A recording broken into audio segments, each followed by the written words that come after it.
કુવૈતના ઇતિહાસની સૌથી ભીષણ આગ. સવારે 4 વાગે મજૂર ઊંઘમાં હતા ને આગ લાગી. અંદાજે 40થી વધુ ભારતીયના મોત, મોટા ભાગના મૃત્યુ શ્વાસ રૂંધાવાથી થયા. ગૃહમંત્રી.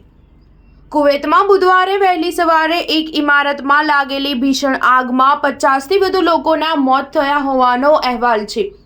મળતી માહિતી મુજબ મૃતકોમાં 40થી વધુ ભારતીય નાગરિક છે. આ આગને લઈને કુવૈતથી લઈને ભારતમાં સનસનાટી મચી ગઈ છે. કુવૈત સરકારે આ ઘટનામાં બેદરકારીનો આરોપ લગાવીને બિલ્ડિંગ માલિક અને અન્ય લોકોની ધરપકડ કરવાનો આદેશ આપ્યો છે. સરકારે આ આગને લાલચનું પરિણામ ગણાવ્યું છે. વધુમાં પીએમ મોદીએ ઉચ્ચ સ્તરીય બેઠક યોજીને મૃતકોના પરિવારજનોને 2-2 લાખનું વળતર આપવાનું જાહેર કર્યું છે.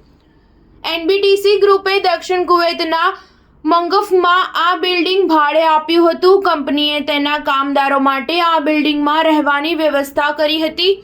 આ બિલ્ડિંગમાં કુલ 196 લોકો રહેતા હતા, જે ક્ષમતા કરતાં ઘણી વધારે હતી. ઘણા અહેવાલોમાં એવું કહેવામાં આવ્યું છે કે આ મજૂરોને આ બિલ્ડિંગમાં રહેવા માટે મજબૂર કરવામાં આવી રહ્યા હતા.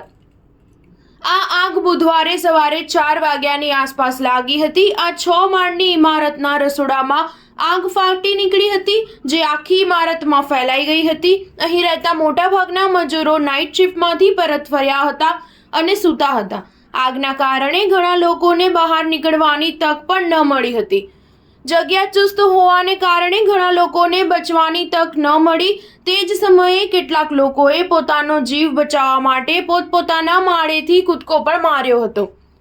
આ ઘટનાને ધ્યાનમાં રાખીને પીએમ મોદીએ બુધવારે દિલ્હીમાં એક ઉચ્ચ સ્તરીય બેઠક યોજી હતી. બેઠકમાં એવી જાહેરાત કરવામાં આવી હતી કે મૃત્યુ પામેલા ભારતીયોના પરિવારોને પ્રધાનમંત્રી રાહત ફંડમાંથી 2 લાખ રૂપિયાનું વળતર આપવામાં આવશે.